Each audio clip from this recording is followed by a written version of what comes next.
MPS Talk, keep learning. Keep doing.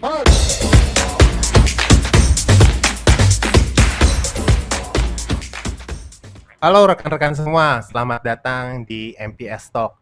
Sesi kali ini benar-benar agak berbeda ya. Karena apa? Karena kita saat ini ikut anjuran pemerintah bahwa ada PPKM. Kalau sekarang namanya leveling ya, level 4 tuh kalau sekarang. Ya. Jadi kalau rekan-rekan, teman-teman, PPKM itu singkatan dari apa? Mungkin Mas Andi tahu. Apa coba Mas Andi? PPKM itu pembatasan? Nih, nggak pernah nonton berita gini nih. Gue nggak nonton berita, gue baca berita. Masa Iya. gue tonton? Oh iya benar juga ya. Jadi PPKM itu pembatasan kegiatan masyarakat. Oke, Nah, siap. Gue udah gitu. tahu, pura-pura nggak tahu aja. Biar lu yang jawab. Jadi kita saat ini agak berbeda ya. Jadi berbeda, kita via Zoom aja, kita masing-masing di rumah masing-masing. Betul. Jadi benar-benar kita ikut anjuran dan benar-benar mengurangi Ya, penyebaran betul. COVID-19. Bagaimana rasanya Andi di rumah aja? Pegel ya, karena kerjaannya Pegel. rebahan doang kayaknya. Duduk depan laptop rebahan, udah gitu kan. Iya. Berasa Siap. banget kayaknya. Oke, topik kita kali ini mau bahas apa nih, Mas Rian? Nah, berhubung kita via Zoom, kita coba panggilin rekan, teman, Ya. sahabat, apalah itu namanya. Jadi saya punya teman gitu, dia tuh dari awal saya kenal dia tuh pinter ngomongnya. Oke. Pinter pengetahuannya lumayan bagus, luas, dan awalnya dia tuh berkecimpung di dunia rekruter. Jadi dia di divisi rekrutmen, banyak banget dia udah nerima orang ya, ibaratnya dia udah Membuka bisa pekerjaan untuk orang lain ya. Itu dia. membuka peluang, wah pastinya ada pengalaman yang banyak ya. Jadi di Betulan. saat ini nih kita mau bincang sama teman saya ini nih supaya kita teman-teman atau rekan-rekan sekalian lebih tahu dunia rekrutmen itu kayak gimana. Terus bagaimana situasi di pandemi atau di digital ini di dunia rekrutmen kayak gimana gitu. Namanya Jonathan. Oke. Kita panggilnya Joe aja. JOE gitu Siap. ya. Nah, saat ini kita udah bersama Jonathan. Mana nih Jonathan nih? Coba. Selamat siang, selamat pagi, selamat malam Mas Jonathan. Panggilnya Mas Halo. aja ya. Berasa tua dong kalau manggilnya Mas. Panggilnya Mas, Pak, Iya. atau Ses mungkin. Daripada saya panggil Om kan nggak bener. Iya, nanti kesannya malah lain ya. Iya. Kalau dipanggil Om terkesannya ngeluarin dompet. Iya. Dan yang dihadapin cowok-cowok pula. Waduh. Kalau gua panggil bos udah kayak tukang parkir gua. Mas. Bos, itu kan. Biasanya kan kalau kita parkir di Indomaret tuh kita dipanggilnya bos. Bos ya. Iya kan? Thank you bos. Thank you, bos. Iya. Cuman gara 2.000 aja kita bisa jadi bos. Jadi bos, benar-benar. Oke. Mas Andi, Mas Jonathan, kita saat ini ada di MPS Talk, jadi lebih ke arah pengembangan diri saat ini. Dan kita sengaja ngadirin Mas Jonathan ini supaya apa? Supaya Mas Jonathan bisa sharing, bisa mengungkapkan pengalaman-pengalamannya Mas Jonathan selama di dunia HRD ya. Dunia HRD luasnya, tapi kita ngerucut dulu Mas Jonathan ke dunia rekrutmen atau rekruter ya. Iya. Oke, Mas Jo, boleh nggak biar teman-teman yang belum tahu Mas Jo, mungkin banyak yang tahu tapi nanti kita nyari yang belum tahu aja nih, yang belum tahu Jonathan tuh siapa, dia tuh siapa, itu Jonathan tuh sekarang lagi ngapain sih, apa gitu. Iya. Hobinya apa itu perlu? Hobinya apa? Iya. Jadi kayak di interview nih kayaknya nih. Iya. Jadi silakan Mas Jonathan perkenalin dikit aja sekarang namanya siapa, kerja di mana, udah berapa pengalaman, terus sekarang sibuknya apa, itu aja dulu deh. Oh boleh. Oke, sebelumnya thank you nih udah diajak untuk bisa bincang santai di masa pandemi ini. Jadi ya saya biasa dipanggil Joe. Saat ini kerja di Jakarta di daerah Sunter tepatnya. Total saya di HRD atau di rekrutmen dari 2010 ke 2021. Wow, 11 tahun ya. 11 tahunan, dan baru mungkin 2 tahun terakhir ini sih saya lebih banyak di generalis. Sekarang udah ke masalah ke personalia sih, terutama personalia dan rekrutmen yang saat ini lebih banyak saya handle sih, seperti itu kurang lebihnya sih. Berarti udah 11 tahun ya berarti ya? Ya, Total ya. di berbagai industri ya, dari manufaktur, hospitality, properti, retail. Oh, banyak juga ya bidangnya. Gitu. Udah ngelotok banget dong berarti nih ya. Sekarang tinggal di mana nih Mas Jonathan nih? Tinggal sekarang di Tangerang. Di daerah Tangerang ya. Di daerah Tangerang, betul. Ini berarti Mas Jonathan ini pekerja keras Mas Andi. Oh, ya. Ngebayangin dari Sunter ke Tangerang atau dari Tangerang ke Sunter ya. Itu melewati berapa kota kabupaten. Iya. Nggak salah kita pilih bintang tamu nih. Iya. Seorang pekerja keras. Siap. Thank you Jonathan, Mas Jo. Mas Andi. Yep. Kira-kira apa yang Mas Andi pengen tahu nih dari seorang Mas Jonathan ini? Mungkin dari yang dari yang biasa dulu kali ya, pengalaman Mas di dunia HR itu. Iya. Bisa diceritain sedikit ya Mas, pengalamannya kayak gimana gitu di dunia HRD Mas? Iya. Ya jadi sedikit flashback. Saya masuk HRD 2010 langsung di rekrutmen memang. Jadi ya total ya memang secara keseluruhan lebih banyak memang di rekrutmen, mulai dari yang secara perusahaan yang udah ya punya nama lah ibaratnya. Siapa sih yang ibaratnya nggak mau masuk situ dari yang kandidatnya ketika kita job fair, ketika itu ya masih zamannya sering job fair, ya orang berbondong-bondong untuk apply di tempat kami. Kemudian sampai ke ya zaman-zaman seperti sekarang ini ya banyak, ya pastinya udah banyak perubahan gitu ya, sehingga untuk mendapatkan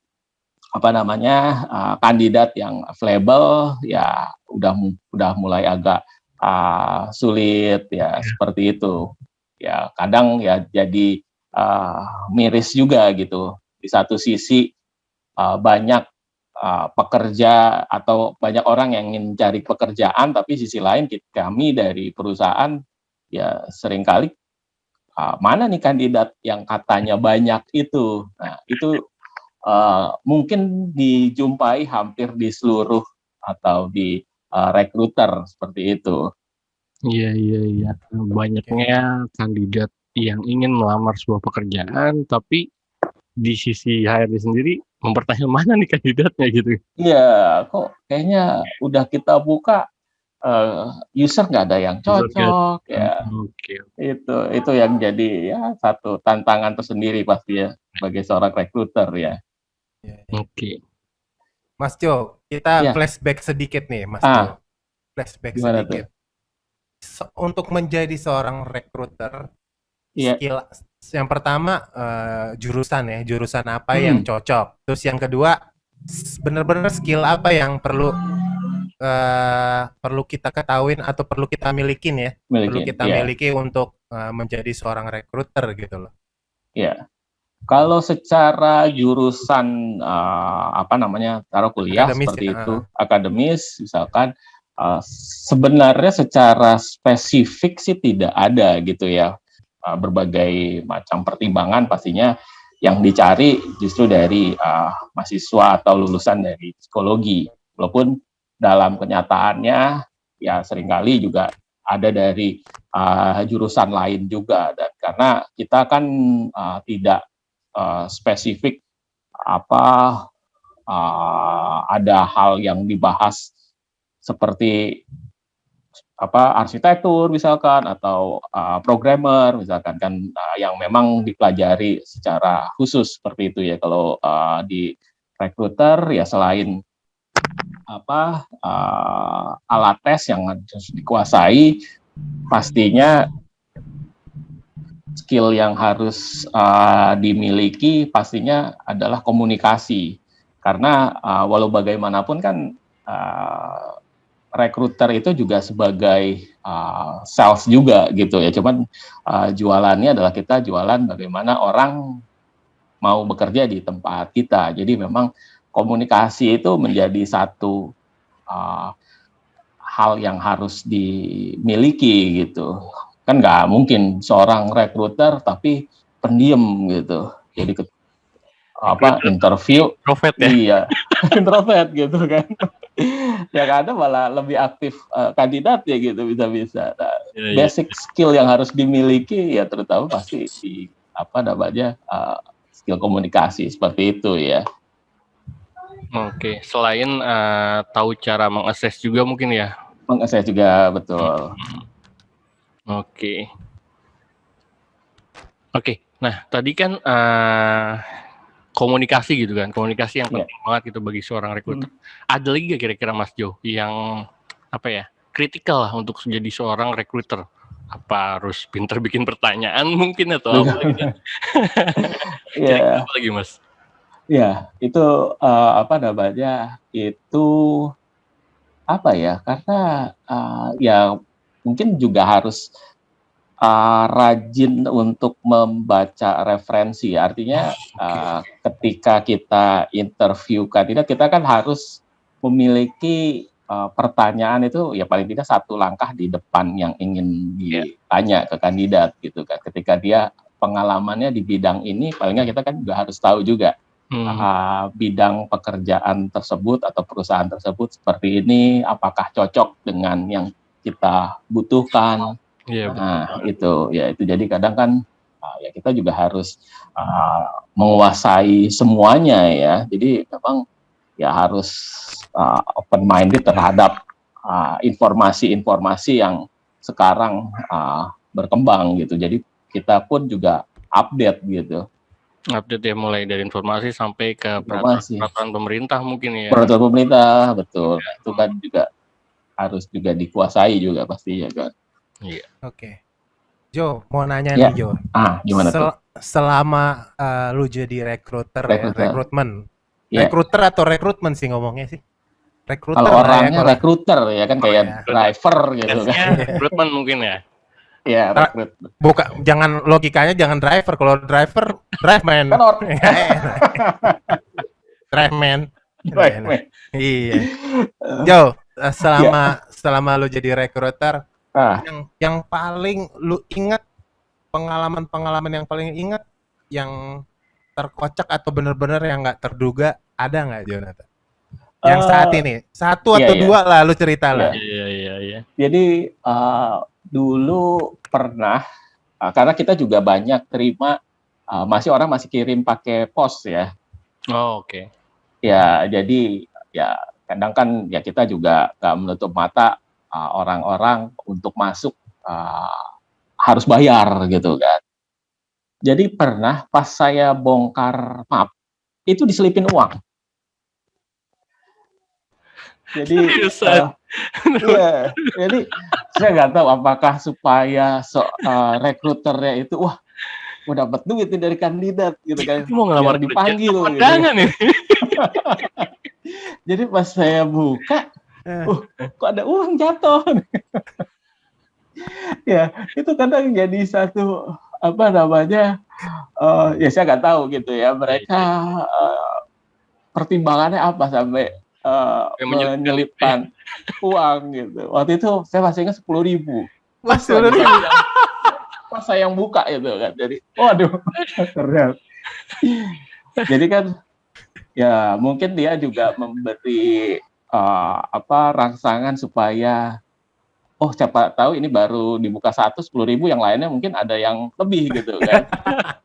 Dibuka lain tahu nolnya nambah gitu ya. Nolnya nambah gitu kan ya. Siapa tahu biar kadang kan ada juga gitu kan rekruter yang nggak buka kiriman pos, maunya yang dari email. Ya mungkin positifnya seperti itu gitu ya. Itu. Bener ya. Jadi tapi Jonathan nih positif pas ngambil itu mikirnya tuh supaya buka yang lain gitu. Buka yang lain. Tapi 10.000 itu jadi batagor atau jadi apa? Jadi batagor. Masih dapat tuh batagor. Ya? Iya. tapi ujungnya gimana Jonathan? Lu panggil tuh orang atau enggak tuh ya? Enggak lah pastinya, karena dari situ aja kan kita udah lihat gitu. Lu nggak fair lo, nggak fair lo. Itu udah kelihatan dong, kayak gitu itu udah kelihatan. Kagak, tapi dia nggak fair lo. Udah dikasih duit cebannya nggak lu balikin. Oh iya juga, cebannya nggak balik gitu. Iya, dianya nggak dipanggil.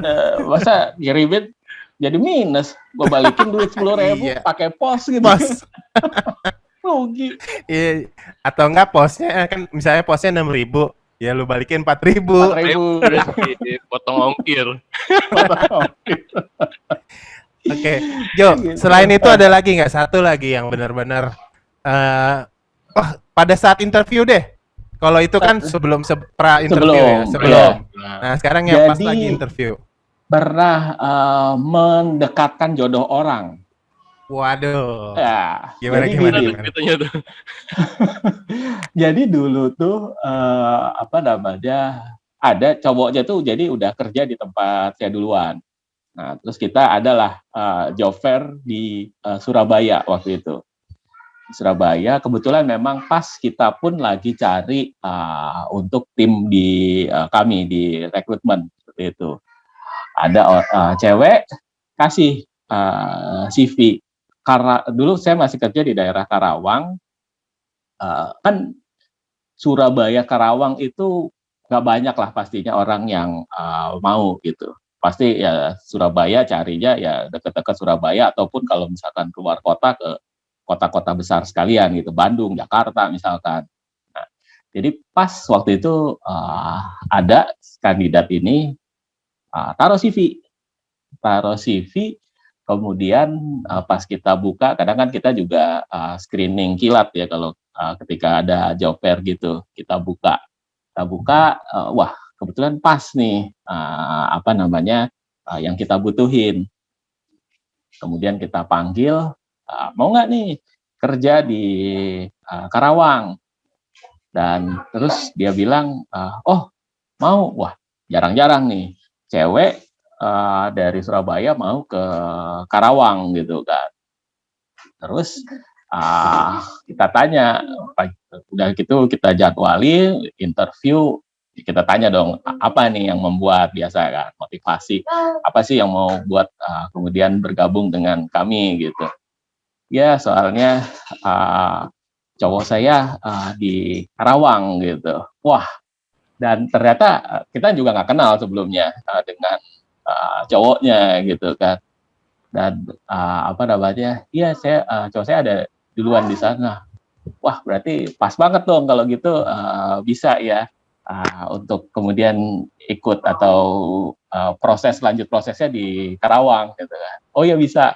Wah di situ jadi secara fulfillment kita terpenuhi dan dia juga akhirnya bisa ketemu dengan cowoknya seperti itu.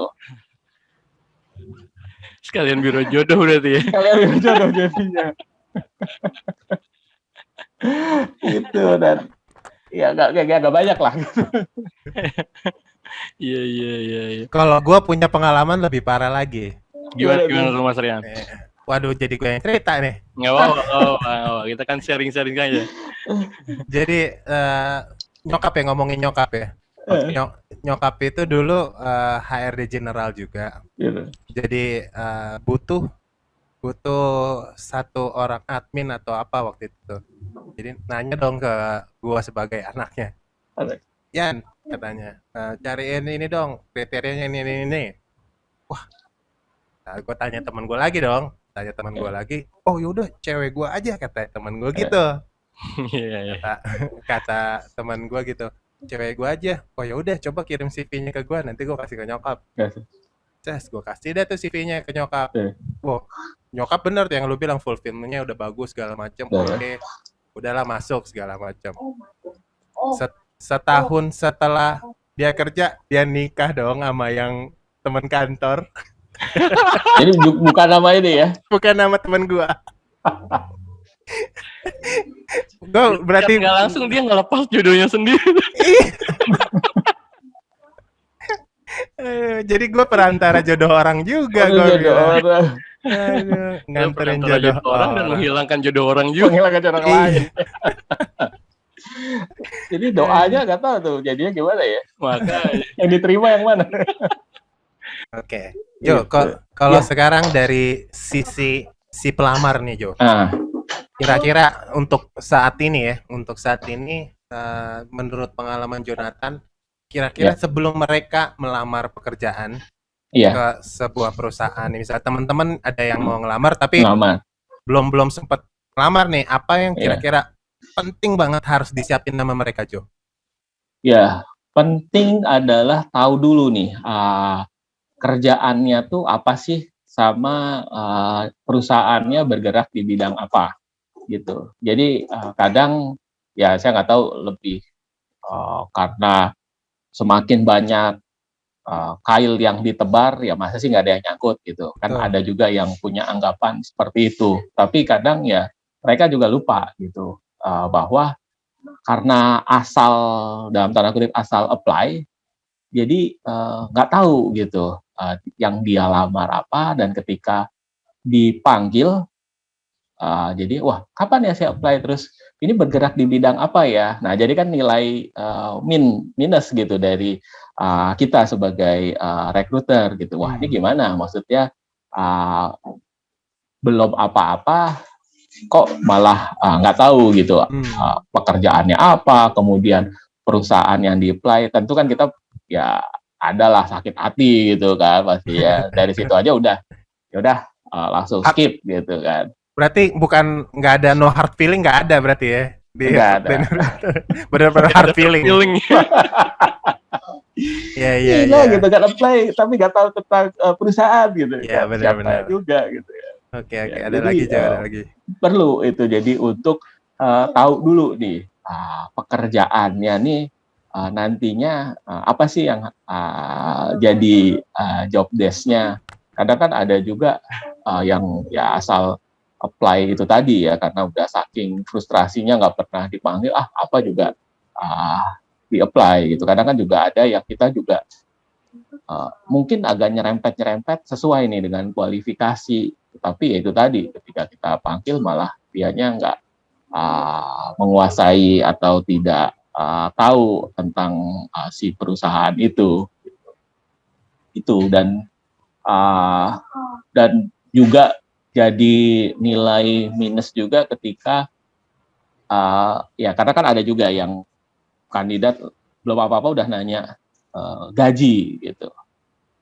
Nah di beberapa, terutama untuk fresh grade gitu ya kita kan bisa balik nanya apa yang bisa lu kasih gitu kan.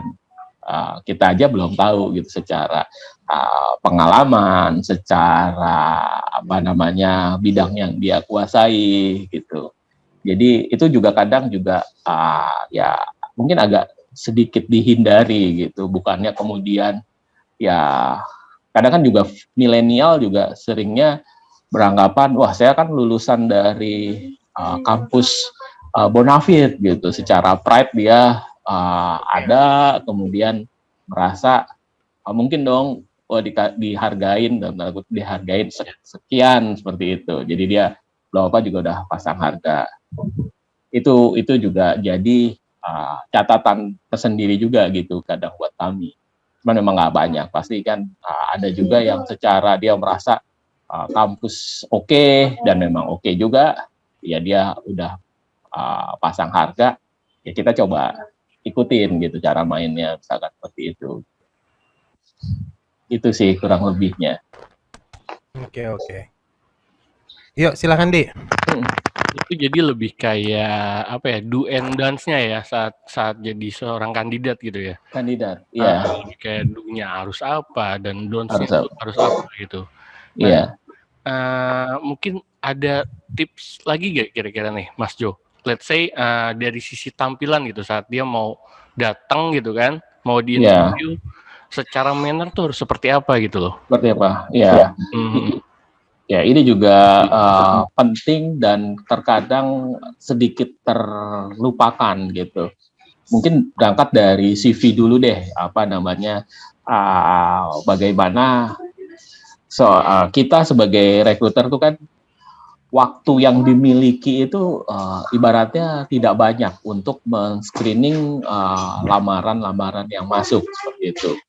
Penting untuk kemudian tampilan atau informasi yang diberikan itu ya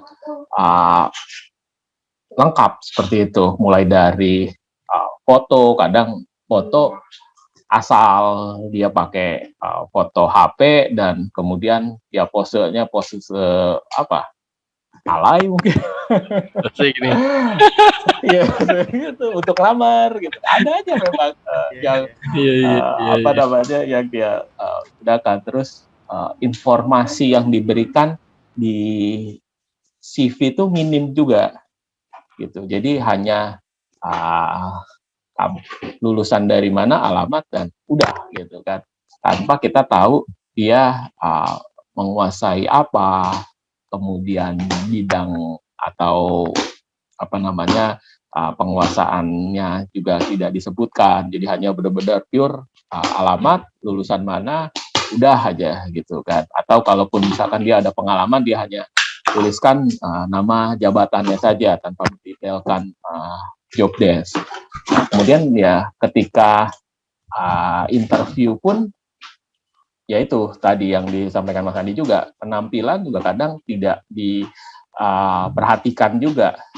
Ada yang masih pakai jaket, ada yang kemudian karena mungkin naik motor nggak ke toilet dulu untuk merapikan rambut dan lain sebagainya, seperti itu. Nah itu kita kan pasti di form penilaian interview itu kan ada sikap atau penampilan itu menjadi dinilai, walaupun memang tidak menjadi yang utama, tetapi itu menjadi bahan pertimbangan pastinya, tidak dipungkiri lah seperti itu.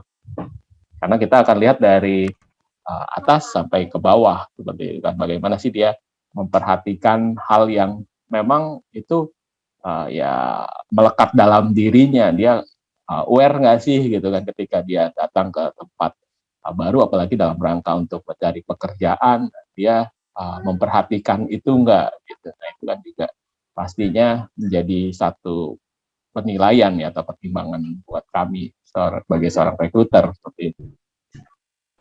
Oke. Ada itu kira-kira ada pengalaman nggak Mas Jo? Kandidat yang tadi sempat disebutin itu datang, keadaannya ya dia belum sempat ke kamar mandi gitu kan, masih keringetan lah kalau dia naik motor gitu kan. Aromanya juga kadang-kadang kurang enak gitu kan. Ada pengalaman itu gak Mas Jo? Ya ada. Kadang kalau misalkan kalau misalkan saya interview berdua gitu dengan rekan saya, itu biasanya saya langsung chat ke teman saya. Gimana nih? Jadi ya udah, kalau misalkan dari situ aja udah enggak, ya pertanyaannya pertanyaan formalitas pada akhirnya untuk ya nggak berlama-lama. Iya. Berarti penting banget ya tampilan saat datang untuk interview, itu penting banget karena itu jadi apa ya, impresi pertama lah. Impresi pertama, betul. Oke. Jo, nanya lagi nih. Ini lompat-lompat nih pertanyaan sore ini. Jo, kalau seorang rekruter itu kan pastinya kepo ya. Iya kan? Kepingin tahunya tuh besar banget gitu ya. Nah, apa yang harus dipersiapkan sama seorang pelamar? Atau apakah kalau untuk ngomongin di digital ini, dia punya sosmed harus benar-benar mencerminkan, atau dia punya googling nama reputasinya bagus gitu loh? Iya.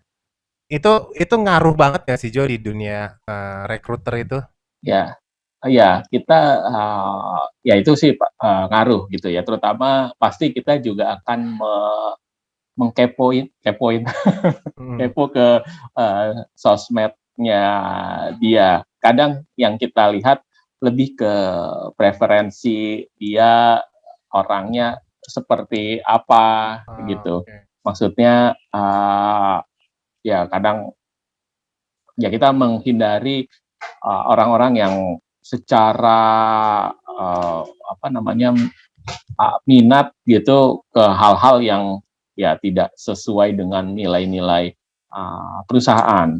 Jadi memang kadang dari user atau dari atasan akan coba cek sosmednya, baik Facebook, Twitter, kemudian IG. Nah, dia posting apa, kemudian dia termasuk kritisnya itu modelnya yang seperti apa sedikit-sedikit dikomentarin atau sedikit-sedikit dia bikin status curhat gitu kan.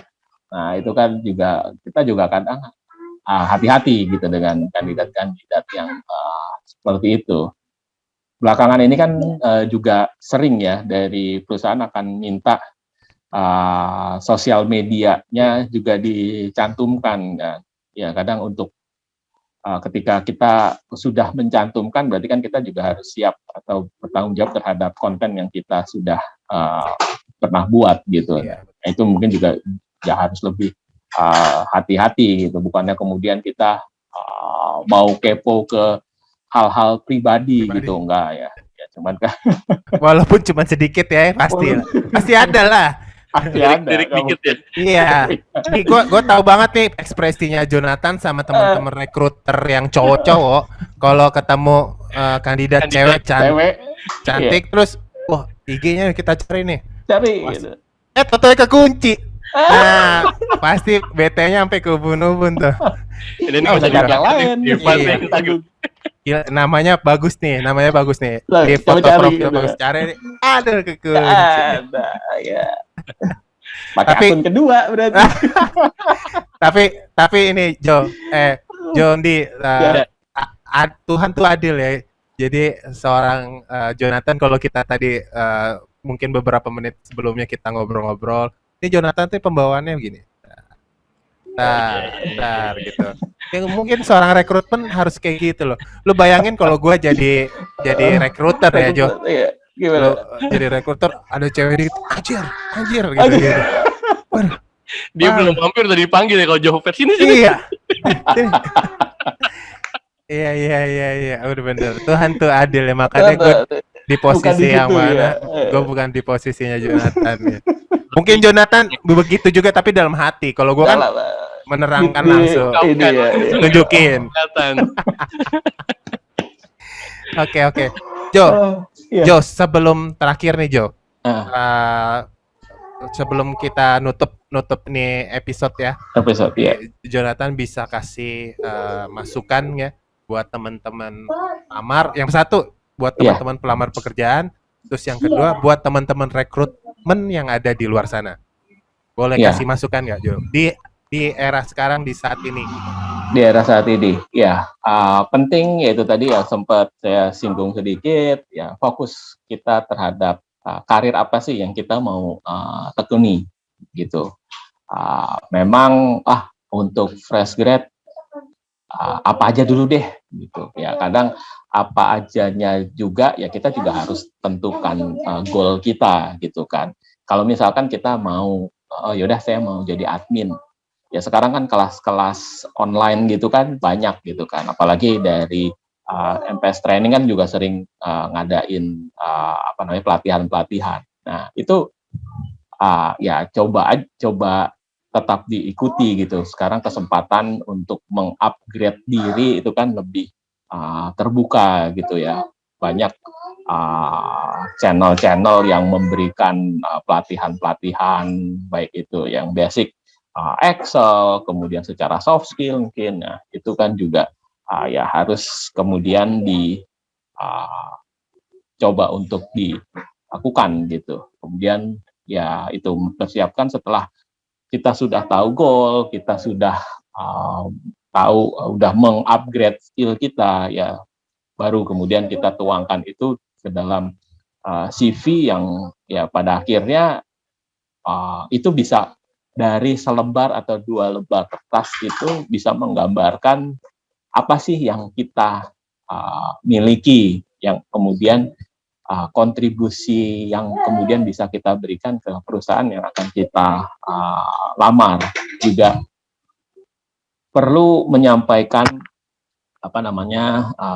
deskripsi pekerjaan atau pengalaman yang pernah dilakukan, tapi juga penting juga untuk menyampaikan kontribusi apa sih yang bisa kita lakukan dengan berkaca dari pengalaman yang kita miliki, seperti itu, untuk kemudian diaplikasikan ke pekerjaan yang baru. Dari situ ya CV sudah, kemudian ya ketika panggilan interview ya kita lebih mempersiapkan diri, mulai dari penampilan, kemudian juga pekerjaan atau perusahaan yang kita lamar itu seperti apa. Jangan kemudian kita nggak cari tahu, ketika ditanya tahu apa tentang perusahaan kami, bingung gitu kan. Nah itu yang kemudian ya hal-hal dasar lah ya saya katakan yang harus dimiliki gitu ketika sudah mempersiapkan diri, CV, kemudian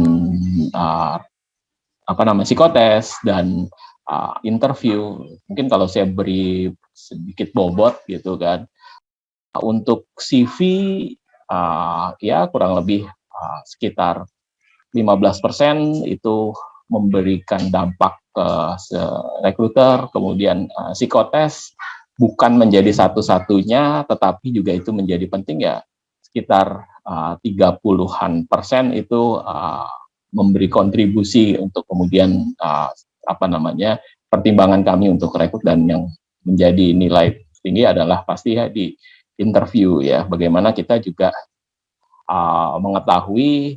Jadi ya kadang kan kita menemukan kandidat yang, atau kita sebagai seorang rekruter kena halo efek, wah keren banget gitu kan.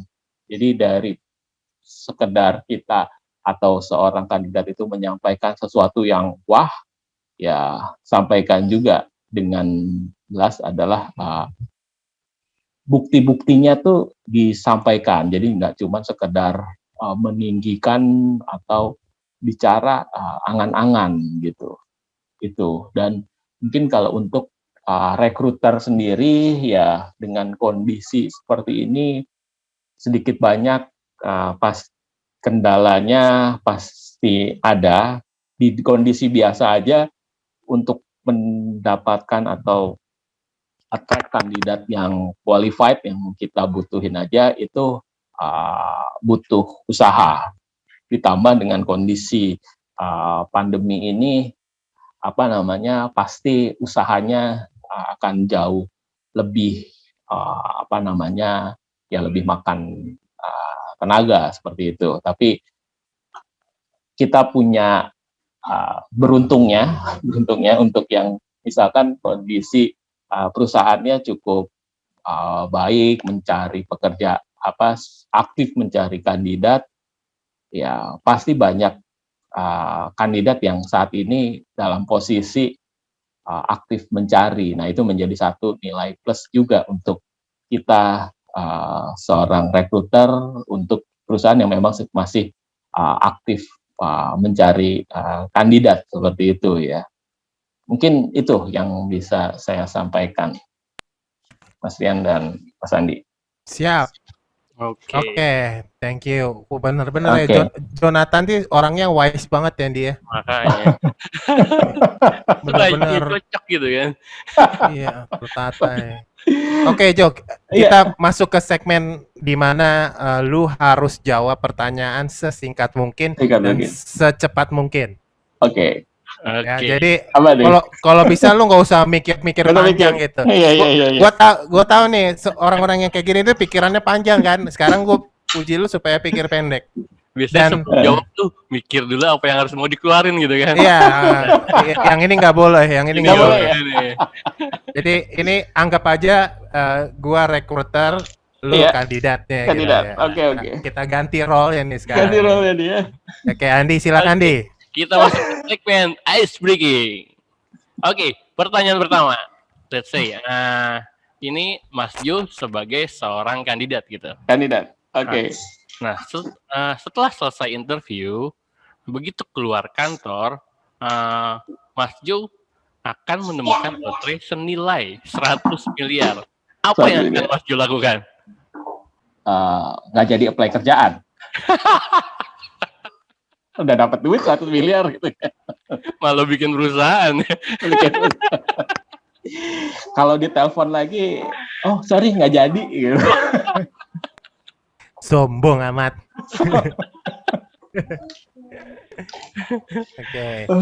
Oke, yang kedua nih. Seandainya Jonathan adalah seorang CEO, CEO. apa 3 masalah yang akan benar-benar bikin lu nggak bisa tidur? 3 masalah yang bikin nggak bisa tidur. Apa namanya, karyawan yang pastinya, kemudian penjualan menurun, dan yang ketiga apa, nggak bisa narik duit dari customer. Oke. Ke uang ya berarti ya. Uang. Untung kalau misalnya gue minta 4, yang keempatnya takut ketahuan, takut namanya CEO kan, duitnya banyak, ya kan. Bentar, ini Itu yang ketahuan apa ketahuan nih? ya lu tau lah berdua lah. Nah, Oke, next question nih, Mas Jo. Nih, let's say gue adalah seorang interviewer gitu kan. Terus gue ngomong kayak gini, jika kamu nggak diterima di sini, apa rencana kamu selanjutnya? Rencana saya selanjutnya adalah saya mencari pekerjaan yang baru. Standar. benar. Tapi benar, masuk akal. Masuk akal. Jonathan ini orangnya masuk akal ya. Bisa ya. Ya iyalah benar kan. Gue orang terima ngapain? Gue cari kerja baru. Ngapain lagi gitu kan? Yang gue nyari yang lain gitu. Aduh. Masih banyak ikan di laut kan gitu. Betul. Jo, ya. Pertanyaan satu lagi. Kalau misalnya ada seorang rekruter, kayak gue nih, nanya, apa sih kejelekan dari kantor lo yang lama? Itu lo jawab gak? Tentunya sih enggak ya. Jawabnya pun pasti lebih normatif gitu. Walau bagaimanapun kan ya itu tempat kita waktu itu pernah bersama dan menggantungkan hidup ya ibaratnya. Nah makanya saya suka kalau ada kandidat yang suka jelekin perusahaan sebelumnya ya itu menjadi satu catatan pasti ya, maksudnya wah yang dulu aja diomongin apalagi sekarang nih nantinya. Ya, ini makin gitu. sesuai gitu dengan yang Mas Gema tadi sebut ya, diplomatis sekali jawabannya. Iya. Dan ini main aman, dia orangnya main aman, dan itu pun pasti jadi catatan penting buat teman-teman pendengar atau penonton ya. Jadi benar-benar kita nggak boleh ngejelekin kantor yang lama, bos yang lama segala macam, nggak boleh. Karena apa? Ya lu mau join sama dia nih, ya lu ngomong kayak gitu kan, itu benar-benar satu poin yang iya. Kita nggak tahu, ternyata mereka temenan kan di kelar deh tuh. Siap. Oke, Jonathan, thank you. Mas Jo, ini setelah PPKM ini Mas Jo harus janji sama kita bakal main ke studio kita ya Mas Jo ya. Siap.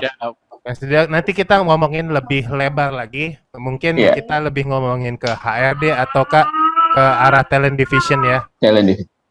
Boleh. Ya.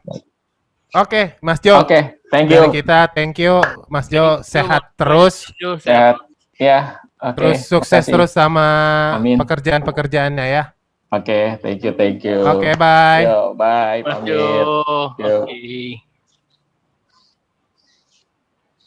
Oke, rekan-rekan, berikut tadi kita udah dengar ya, Mas Jonathan itu seorang rekrutmen atau HRD yang udah sekitar lebih dari 10 tahun ya, Mas Andi ya, Ya, dari berkecimpung di dunia HRD. 2010 ya. Iya, jadi banyak pengalaman yang bisa kita ambil. Teman-teman dan rekan-rekan ambil yang positifnya aja, Betul banget. yang negatif-negatifnya jangan Jangan didengerin diambil, ya, jangan diambil. jangan didengerin, itu dibuang-buang jauh. Dan mudah-mudahan topik kita kali ini benar-benar bisa mengebantu pemikiran teman-teman untuk Iya. melamar pekerjaan atau enggak menjadi seorang rekruter gitu ya. Ya, karena banyak banget tips and trik tadi yang dikasihkan oleh Mas Jo, mulai dari untuk sebagai seorang kandidat ataupun Anda sebagai seorang rekruter ya. Banyak banget tips and trik yang dikasih sama Mas Jo tadi. Oke. Siap. Sampai jumpa di Lagi di MPS next Talk. episode-nya. Keep learning. Keep doing. Bye. Bye. MPS Talk. Keep learning. Keep doing.